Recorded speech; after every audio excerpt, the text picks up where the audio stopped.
Tu vas commencer à contempler sa bonté dans ta vie.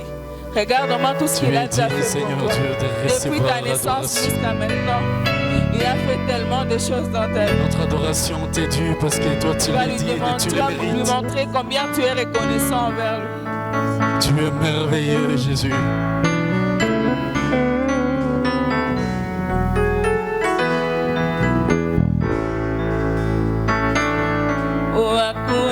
Wakuabudiwa, wakuheshimiwa ni wewe Mungu, wakupewa sifa na utukufu ni wewe Mungu, wakuabudiwa, wakuabudiwa. Ni Mungu wewe, ni Mungu wewe, ni Mungu wewe. Wakupewa sifa, wakupewa sifa, utukufu ni Mungu wewe, ni Mungu wewe. Ah, Mungu mwenye nguvu, Mungu mwenye nguvu, wastahili, ni Mungu wewe, ni Mungu wewe. Ah, Mungu mwenye nguvu, Mungu mwenye nguvu, wastahili, ni Mungu wewe, ni umetenda wakuabudiwa, wakuabudiwa. Ni Mungu wewe, ni Mungu wewe, ni Mungu wewe. Mungu mwenye nguvu, Mungu mwenye nguvu, wastahili, ni Mungu wewe.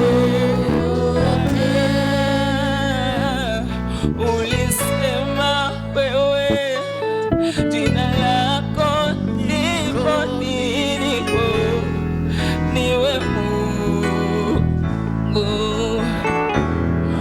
Ukisema ndio, nani awezaye kupinga? Hakuna. Baba wewe ukisema ndio, nani awezaye kupinga?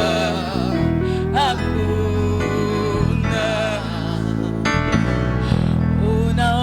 Unawaneshea wanyonge na wadhaifu, niwe Mungu wa kuabudiwa,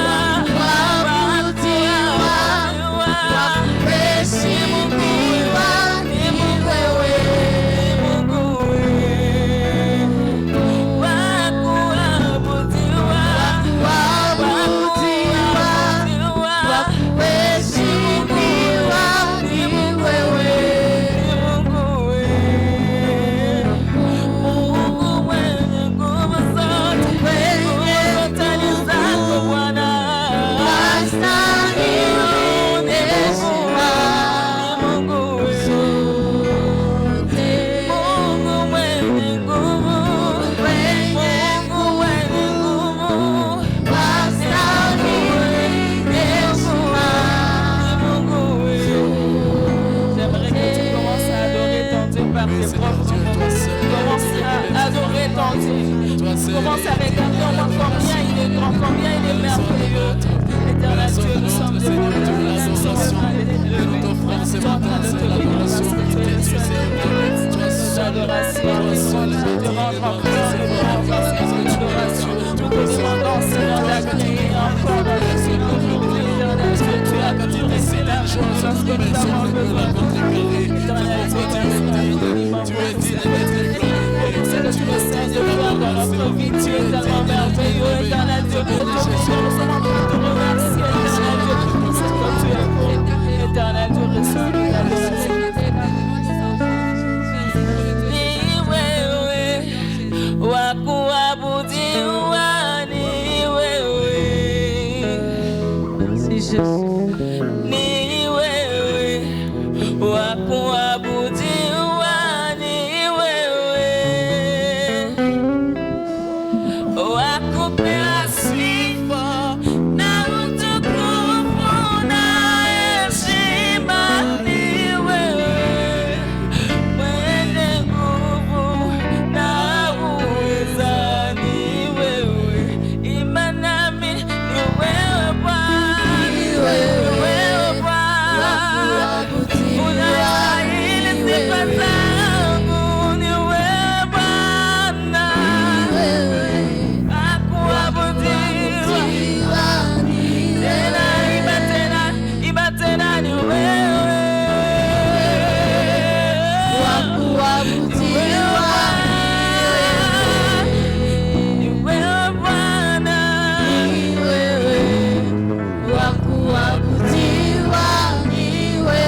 disons merci pour ces bons moments que tu nous as accordés, Seigneur.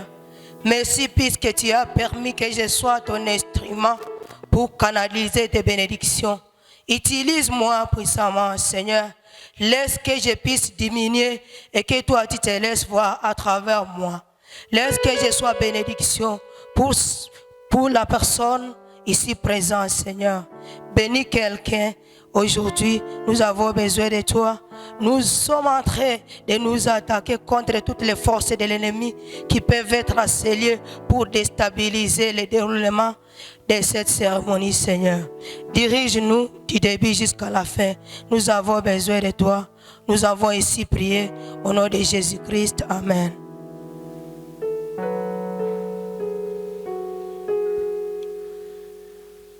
Nous disons encore une fois merci à Dieu qui a permis que nous puissions intervenir aujourd'hui. C'est une grâce exceptionnelle que nous avons reçue de l'Éternel. Personnellement, je suis fier de se retrouver dans ce temple. Ici, c'est chez nous. J'ai été baptisé ici. Sinon, pour les nouveaux qui ne me connaissent pas, le nom c'est Madame Nathalie. Je viens de notre église de la 55e CMCE de Boussenzera. Par la grâce, je suis parmi les dirigeants de maman dans notre secteur Boutembo. Je suis la 5e personne, je suis la conseillère. Dans la société, je suis maman professeure à l'Institut Wapol et je donne les cours d'anglais. Sinon, le sujet du jour, c'est ce qui est important pour nous, n'est-ce pas? Le sujet, c'est le devoir de chaque membre de la famille afin de contribuer à la croissance spirituelle. Le devoir de chaque membre de la famille afin de contribuer à la croissance spirituelle. Le devoir, c'est quoi? Le devoir, c'est un travail qu'on vous exige de faire. Et à la fin des comptes, on vous demande le rapport. Les membres de la famille, vous n'ignorez pas que c'est papa, maman et les enfants, et même tous ceux-là que vous hébergez dans la maison, sont membres de votre famille. La croissance spirituelle, cela montre la relation avec Dieu. La relation de la famille avec le Créateur, le Dieu Tout-Puissant. Nous avons fixé un objectif que nous voulons atteindre à la fin de cet exposé. Nous voulons que chaque auditeur qui aura suivi ces messages puisse comprendre qu'il a un rôle capital à jouer pour la croissance spirituelle de la famille. Que chaque membre ici présent comprenne qu'il a un rôle à jouer pour la croissance spirituelle de sa famille. Pourquoi est-ce que nous avons visé la famille? Si nous avons visé la famille, quand nous avons observé la société, on a réalisé que la société est composée par plusieurs familles. À l'église ici, on réalise que ce ne sont que des familles qui sont représentées. On s'est dit alors, si la famille est forte, il va constituer des églises fortes, il va constituer des sociétés qui sont fortes.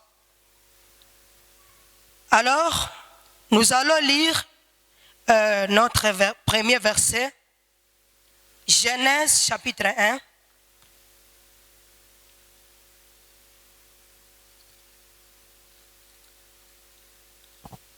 Genèse chapitre 1, verset 27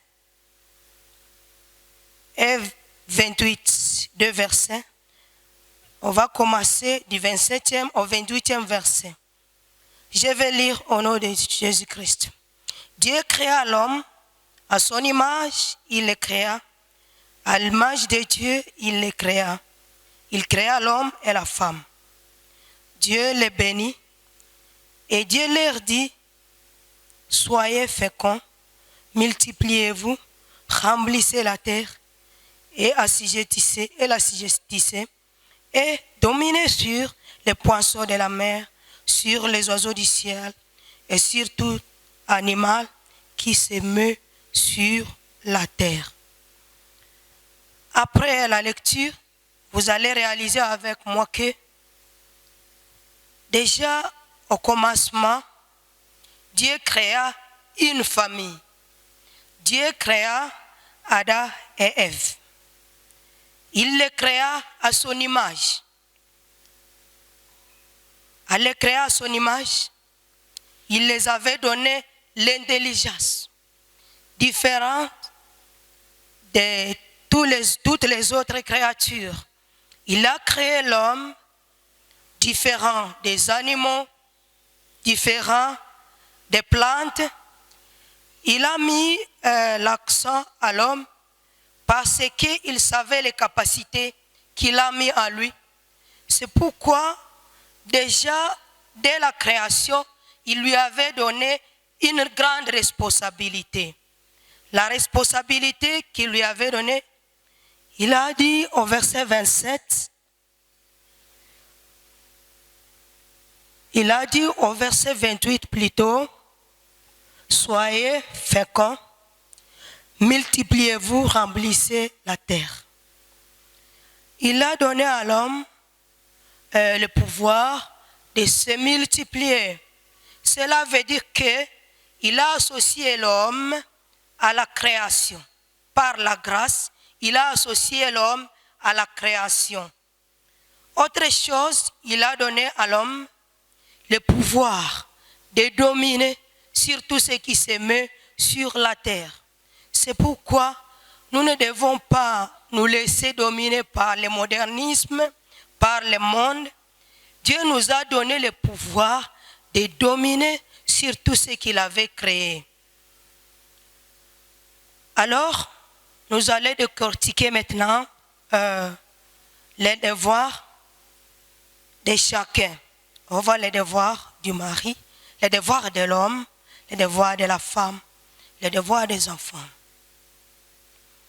À créer l'homme, Dieu avait montré qu'il est le chef de la famille.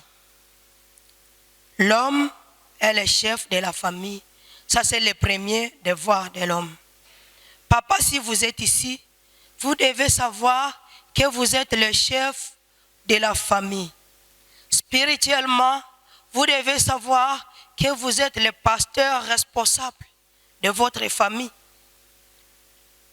C'est-à-dire, vous devez accueillir l'Éternel dans votre vie afin que vous puissiez savoir bien assumer cette grande responsabilité. Si vous vous embrouillez avec la vie, vous ne voulez pas aller même à l'église, comment est-ce que vous allez assumer cette grande responsabilité? Sachez que vous êtes les pasteurs de la famille. Si papa prend les affaires spirituelles au sérieux, c'est tout le monde qui va les suivre. La maman, les enfants vont aller derrière vous. C'est pourquoi, cher papa, vous qui êtes présents, sachez que c'est la première responsabilité. Vous êtes les chefs de la maison et spirituellement, vous êtes toujours chef. Deuxième devoir, vous devez aimer. Vous devez aimer la femme, vous aimez aussi les enfants. Là, je vous invite à ne pas avoir la discrimination entre les enfants. Il y en a des papas qui disent, voilà, tu as amené une fille, moi je m'attendais à un garçon. Il y en a des papas là qui ne veulent qu'avoir des garçons. Ils disent, oh les filles vont partir quand elles seront mariées. Non. Ici, Dieu nous interpelle à l'amour. Si vous aimez les enfants, si vous aimez votre épouse, vous saurez subvenir aux besoins de la famille. Sinon, je viens de citer l'autre devoir, subvenir financièrement aux besoins de la famille. Papa, vous devez savoir qu'une grande partie du finance doit provenir de vous. Heureusement, les papas qui sont ici, vraiment, je ne vois que des papas responsables qui sont là. Mais quand on arrive au village, c'est dommage. Au village, papa s'enivre du matin au soir. Encore une boisson qui va coûter seulement 1000 francs. Mais il ne veut même pas aller au champ aider la maman. C'est la maman qui se demène, amène tout. La maman amène même les pantalons à ses papas soulards là. Nous sommes bénis, nous les mamans de Butembo, nous pouvons acclamer l'Éternel. Sinon, les papas doivent savoir qu'ils doivent avoir un travail. Même les jeunes qui sont ici, vous ne devez pas vous réveiller, vous dites, ah, j'ai cherché une femme, j'ai grandi. Non, non, non. Papa doit avoir un travail. À Butembo, ce n'est pas comme au village. Au village, on fait les champs. On va même chez les voisins, on coupe les sombés. Ici, à Butembo, tout s'achète. Vous êtes jeune garçon, vous devez savoir que vous devez avoir du travail avant de chercher une femme. Nous allons l'autre devoir du papa, l'éducation. Le papa doit savoir qu'il a aussi le devoir de participer à l'éducation des enfants. L'éducation n'est pas seulement à la maman. Quand la femme est devenue vraiment brigand, on commence à dire, on rejette la femme à la maman. Non, nous avons échoué avec toi. Nous avons engendré la femme avec toi. Ne commencez pas à dire, la femme appartient comme il est devenu brigand. Non? Nous devons éduquer la femme. Papa et maman, vous devez éduquer les enfants. Alors, nous allons lire Deutéronome 6. Deutéronome 6, 4 à 9. Deutéronome 6, 4 à 9. Avant de voir les devoirs de la maman, on va d'abord lire là-bas. Deutéronome 6, 4 à 9. Ça nous dit ce qui suit. Écoute Israël, l'Éternel, notre Dieu est le seul Dieu. Tu aimeras l'Éternel, ton Dieu, et de tout ton cœur, de toute ton âme et de toute ta force. Et ce commandement qui c'est Deutéronome chapitre 6. Oui, c'est là, oui. Mais nous allons nous focaliser là au verset 7 et 8. Il est dit ceci, à partir de 6. Et ces commandements que je te donne aujourd'hui seront dans ton cœur.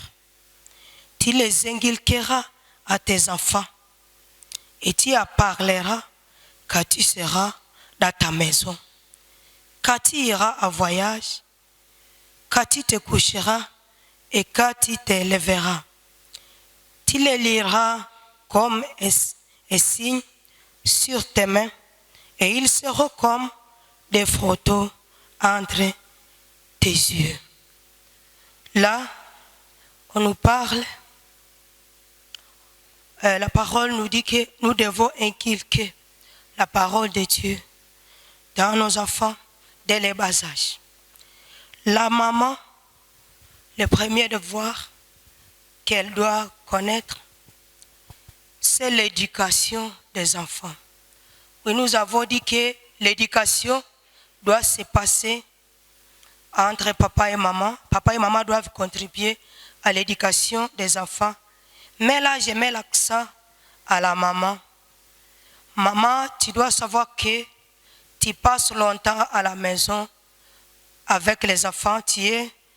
Les enfants, tu peux trouver le temps de les éduquer. Sinon, il y a plusieurs mamans qui ne trouvent pas le temps d'éduquer les enfants. Vous ne devez pas vous focaliser seulement à la cuisine. Vous devez organiser un culte. Papa et maman, nous vous interpellons à organiser des cultes de chaque soir. Les cultes où papa est pasteur responsable, maman pasteur assistant. Si vous n'avez pas encore crié au Seigneur, qu'est-ce que vous allez donner aux enfants? C'est pourquoi nous devons nous efforcer de connaître la parole de Dieu que nous allons inculquer dans nos enfants. Spirituellement, maman est pasteur assistant. Tu ne devrais pas ignorer cela. Même si papa voyage, tu dois savoir que tu dois jouer ce rôle. L'autre rôle du papa est celui qui veille sur la sécurité de la famille. Le père doit veiller à la sécurité de la famille. Là, vraiment, je déploie les voyages prolongés, vraiment. Quand vous devez voyager 2 ans. 2 ans. Oui, vous êtes en train d'envoyer l'argent, Mais la maman a besoin quand même de votre présence. Les enfants ont besoin de l'éducation en provenance de votre bouche. 2 ans quand même, c'est trop. Chaque matin, maman se réveille, elle essaie de mettre les tilos, mais il n'y a personne. Il n'y a personne qui va l'admirer. Ça, non. Vraiment, nous interpellons les papas de diminuer la durée de voyage. Si tu voyageais 2 ans, quand même revenez à 6 mois. Quand même après 6 mois, venez, que l'on puisse encore te voir. Il y en a d'autres papas qui viennent tardivement. Ils se réveillent à 6 heures. La maman se réveille vite là. Elle est en train d'attiser le feu. Elle a mis le foufou. Non, je pars. Je suis pressée. Ça, non. Là, vous êtes en train de choquer la maman. Elle est en train de préparer, mais vous n'avez jamais mangé. Vous ne mangez jamais chez vous. Le soir, vous revenez à 2 heures du matin. Je voulais parler, 22 heures, c'est tout. Il y en a qui arrivent à 2 heures du matin. Les mamans sont là, sont des témoins. La maman ne dort pas. Elle est en train d'écouter. Mon mari, est-ce qu'on va le tuer là-bas? Est-ce qu'il va arriver? Oh. Elle n'est pas calme. Elle aimerait que vous puissiez manger ensemble le soir, non? Mais vous quittez là-bas, vous êtes rassasiés. Les matins, vous n'avez pas mangé. Vous laissez que la maman ne puisse pas bien assumer son devoir. L'autre devoir de la maman, c'est prendre soin de la famille. Prendre soin de la famille, là nous voyons l'alimentation, la santé et la propriété. Ce n'est pas le père qui doit lessiver les habits des enfants quand même. Ce n'est pas le papa qui doit préparer. Il y en a des mamans bizarres à cause de la paresse. Elle dort. Elle n'est même pas enceinte. Elle dort. Et maintenant, c'est le papa qui part attiser les faits. Ça, non. Ça, c'est vraiment une grande responsabilité de la maman. Vous devez veiller à ce que les gens vont manger. Vous devez veiller aux 3 sortes d'aliments. Si vous veillez à l'alimentation, ça va occasionner directement la bonne santé. Et vous verrez que les enfants sont à bonne santé. Les maris aussi est à bonne santé. Et on va acclamer pour vous, non? Elle est la consolatrice de son mari. Il y en a de ces mamans qui ne sont pas en train de bien jouer ce rôle. Papa n'a pas l'appétit. Mais la maman va dire, tant pis pour lui. Et elle va continuer à prendre des gros morceaux de viande. Quand le papa est parti, plusieurs mamans s'en foutent. Il faut vérifier le tempérament de votre mari. Et il faut que ça vous inquiète. Vous cherchez à comprendre ce qui ne va pas. Il ne faut pas être mafoutiste. C'est vous les consolateurs du papa. C'est vous les consolateurs même des enfants. L'enfant peut quitter à l'école, il a échoué. Il vient en état triste. Sache que tu dois bien jouer ce rôle-là. Les rôles des enfants. Éphésiens 6. Éphésiens 6 et à 4. Éphésiens 6 et à 4.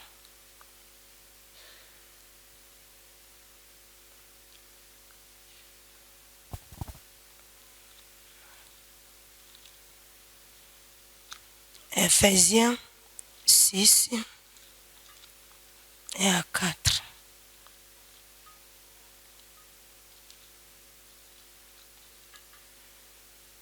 Ephésiens 6, 1 à 4 nous dit ceci. Enfants, obéissez à vos parents selon le Seigneur, car cela est juste. Honore ton père et ta mère. C'est le premier commandement avec une promesse, afin que tu sois heureux et que tu vives longtemps sur la terre. Et vous, pères, n'irritez pas vos enfants, mais élevez-les en les corrigeant, en les instruisant selon le Seigneur. Vous les enfants, ici présents, Dieu vous interpelle à l'obéissance. Vous devez obéir à vos parents. Vous vous êtes habillés d'une façon bizarre. Si les parents refusent cet habillement, selon la Bible, vous devez obéir. Vous ne devez pas vous conduire comme des gens qui sont tombés comme ça à ses parents.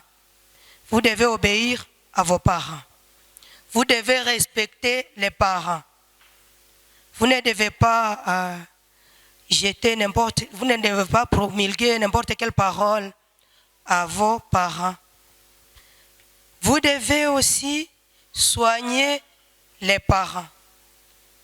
C'est-à-dire, vous devez, quand vous allez grandir, sachez que la responsabilité des parents vous incombe. Quand vous êtes encore jeune, il vous faut vraiment chercher. On vous demande de suivre les études. Vous ne voulez même pas vous abandonner les études comme ça. Au moment où les parents aimeraient investir à vous, en sachant que quand il va vieillir, il pourra bénéficier quelque chose de vous. C'est pourquoi vous êtes jeune, vous devez suivre les études. C'est l'aide des clés de la vie. Et c'est la clé principale de la vie. Vous ne saurez pas aider vos parents si vous n'avez pas étudié. Et à ce moment ici, j'interpelle aussi les parents qui sont ici. Nous tous, nous sommes des enfants. Nous avons des belles familles. Comment est-ce que tu es en train de garder ta belle famille? Quelle est ta relation avec ta belle-mère? Les belles filles qui sont ici. Nous devons soigner nos belles-mères. Si tu avais 20 ans, quand tu t'es marié, par la grâce, Dieu t'a réservé 60 ans. Soustrayez 60 ans moins 20, reste combien? 40, n'est-ce pas? Pendant les 40 ans, là, c'est celle-là que tu vas appeler maman. Tu as quitté chez toi. C'est celle-là ta mère pendant les 40 ans. Déjà le jour du mariage, tu ne l'aimes pas. Comment tu vas vivre les 40 ans là? Efforce-toi de l'aimer telle qu'elle est. Tu as aimé le mari, non? Et si le mari disait, comme toi tu n'aimes pas mes parents, rentre chez toi. Tu vas commencer à pleurer. C'est le moment où tu vas même t'agenouiller pour demander pardon. Tu ne veux même pas rentrer chez toi. Tu ne veux même pas aimer tes belles-sœurs et ta belle-mère. Là vraiment, les beaux-fils, les belles-mères, les belles filles qui sont ici, nous devons bien entretenir. Nous devons bien soigner nos parents. Tes parents sont où? Est-ce que tu connais ce qu'ils ont mangé hier? Est-ce que tu connais? Tu es en train vraiment de te réjouir avec ta femme, avec ta famille. Et surtout, je dois interpeller les belles filles. C'est toi qui dois chaque fois rappeler à ton mari. C'est toi qui dois rappeler au mari. Voyons comment acheter l'habit à la maman. Quand le papa se marie, il parvient à oublier même sa famille. Il se concentre seulement chez toi. Il voit seulement les besoins de la femme et des enfants. Alors toi, la belle fille qui est ici, tu dois chaque fois rappeler le papa. Et plusieurs papas sont des avares. La nourriture est là. Tu veux même donner à sa sœur. Il va dire non. Toi, tu veux gaspiller la nourriture. Alors, c'est pourquoi on demande que la femme aussi puisse avoir un travail. La femme doit amener aussi sa contribution au ménage. Là où l'homme a échoué, tu peux suppléer là-bas. Alors, nous allons vers la fin. Nous allons lire Proverbe 22, 6. Proverbe 22, 6.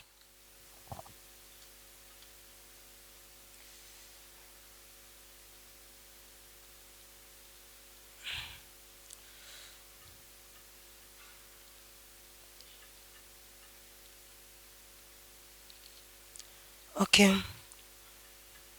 On va lire. Proverbe 22, le verset 6, ça nous dit ceci. Instruis l'enfant selon la voie qu'il doit suivre. Et quand il sera vieux, il ne s'en détournera pas. Ici, on nous recommande encore de renforcer nos cultes familiales, où on a donné à papa la responsabilité des pasteurs responsables. On ne donne que ce qu'on a.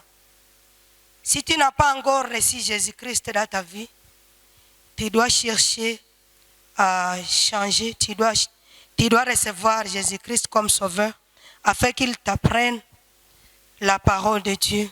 La maman, pasteur assistant, tu dois aussi avoir quelque chose que tu vas donner aux enfants. Une grande responsabilité que l'on nous donne aujourd'hui, que l'on ne saura assumer si on ne se concentre pas dans la vie spirituelle. Si les couples prennent les affaires spirituelles au sérieux, les enfants seront obligés. Une fois vous dites, celui qui ne va pas chaque fois prier le soir, ne va pas chaque fois manger, c'est tout. Les enfants vont se courber à la prière, non? Je connais une fille qui me disait, on devait terminer les rosaires, les chapelets. Ce sont des catholiques. On devait terminer les chapelets avant de manger. Et la pâte devient froide. Si les gens qui n'adorent pas le vrai Dieu parviennent à encadrer comme ça les enfants, alors nous qui avons la vraie parole, nous devons donner la parole à nos enfants. Je conseille aux enfants, il y a un verset dans Romains qui nous dit, vous qui êtes forts, supportez les faibles. Il peut arriver que les parents s'en foutent de la parole de Dieu. Tu es l'aîné, tu as déjà crié au Seigneur. À partir de toi, le réveil spirituel peut arriver dans la famille.